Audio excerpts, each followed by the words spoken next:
Professor André Luiz Chaves, né, professor de História da Escola Nicola Padula, Campos do Jordão, e também da Escola Interação. Quando eu recebi o material do projeto, também vieram algumas fotos sobre a tragédia de Vila Albertina. E eu mostrei essas fotos para minha mãe, né, Maria Elizabeth Chaves. E aí ela contou para mim que no dia da tragédia, né, no dia 18 de agosto de 1972, ela estava na Vila Albertina e ela vivenciou aquilo. Então o que ela me contou foi assim, era cedo, ela estava tomando sol, a panela estava no fogo e ela ouviu uns gritos de uns vizinhos para cima, perto do ponto de ônibus. Quando ela olhou, ela viu, né, uma onda preta que vinha, né, do sentido Preventório, do sentido Santa Marta, em direção à vila. Ela nessa ação, né, de ação e reação, ela lembrou de pegar uma Bíblia dentro do guarda-roupa, de apagar o gás do feijão, de pegar o irmão do colo, Gilberto, pegar o irmão que era menorzinho, o tio Cláudio, ter ido ao relógio de luz, ter desligado a luz, né, puxando uma alavanca, e saiu correndo, né, perto da casa dela tinha, como tem até hoje, uma pontezinha. Daí ela correu da pontezinha, subiu o escadão da Vila Cláudia e foi para a casa da nossa tia Judite e tio Ditim. E aí, quando ela chegou lá na casa do tio e da tia, que ela olhou o que estava acontecendo. Daí ela falou que uma lama preta tinha tomado a Vila Albertina, né, que é a famosa tragédia.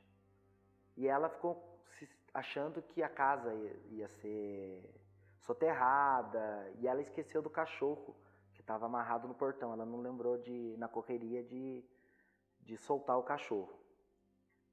Pois bem, ela chegou na casa da minha tia e começou a chorar, desesperada, né? Então ela viveu isso no dia. E aí depois ela contou, né, para mim que essa tragédia aconteceu porque eles fizeram um aterro no Santa Marta, que era tipo um orfanato, né? E esse aterro, né, foi feito em cima de uma mina, né?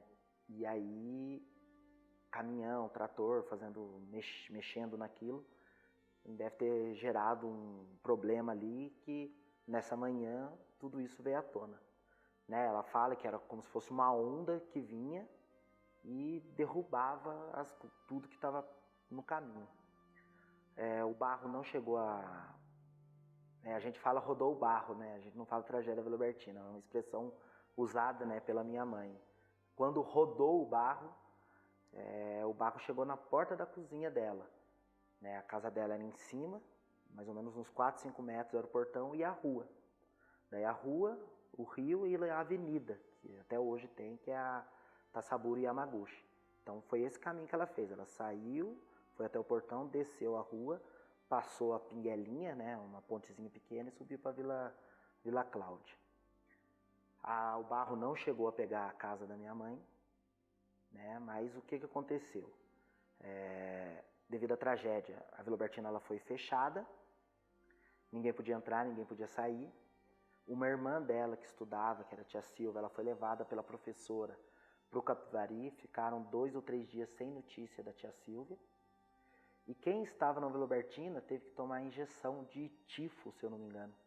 Todo mundo que era da Vila Albertina, que sobreviveu, teve que tomar essa vacina, por conta das doenças que poderia acontecer com o barro. E os bombeiros também que trabalharam, todo o pessoal de apoio, também teve que tomar essa injeção.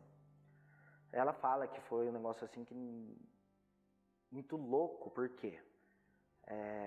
Primeiro pela surpresa, e segundo porque ela nunca tinha visto helicóptero, essas coisas, começaram a sobrevoar a Vila Albertina. Foi a primeira capa do Folha de São Paulo do dia seguinte, do Estado de São Paulo do dia seguinte. O meu pai, né, a mãe dele morava onde é a padaria Panecampos. A mãe do meu pai morava lá. Meu pai também, né, de certa forma presenciou isso. Ele não estava na Vila Albertina, mas ele teve que ir lá ajudar a mãe dele a retirar a mudança. A minha mãe fala que no final do dia eles conseguiram uma permissão para dar a volta pelo morro e entrar por cima para pegar uns roupa, documentos, para eles poderem ter alguma coisa, e que eles tiveram que ficar 4 meses longe da casa deles, para limpeza, aquela coisa toda, e eles foram morar aqui na Vila Ekman, próximo ao Santa Cruz. Então ela teve que ficar bastante tempo fora de casa, foi uma tragédia, morreram pessoas e tal. Ela fala, né, que por conta do barro, né, a Vila Albertina, o nível dela subiu, né, porque hoje a casa da minha mãe é no nível da rua. Na época eram uns 4, 5 metros abaixo, que aí tinha um portão. Então hoje foi nivelado. O curso do rio, ela acredita que foi mudado. Então, assim, teve essa transformação, né? E tanto assim que teve essa transformação, né, de altura, que quando eu era criança, mais ou menos 7, 8 anos, na frente da nossa casa, né, uma máquina, uma retroescavadeira, começou a tirar um jipe.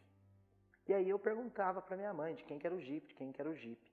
E quando eu conversei com ela sobre o barro, né, quando rodou o barro, e aí, com a cabeça mais fresca, ela falou, o jipe era do vizinho dela, que a casa dele foi soterrada, o senhor Mário Forte. Então, assim, são essas lembranças que a gente tem, né, eu não, no caso a minha mãe tem, e eu só lembro mesmo da questão do termo, rodar o barro, que eu acho muito legal eles falarem, né, quando rodou o barro, não é tragédia da Vila Albertina, é quando rodou o barro, nessa vivência dela de ter fugido, ter passado um tempo, e até hoje a gente mora um tempo longe, e até hoje ela mora no mesmo lugar, né? Tanto que numa das fotos ela acabou localizando onde ela acredita que era, onde é a casa, né, da mãe dela, onde ela mora hoje. Também fiquei sabendo, né, acho que semana passada, o governo federal liberou uma verba de mais de 5 milhões para a reurbanização do Vila Albertina.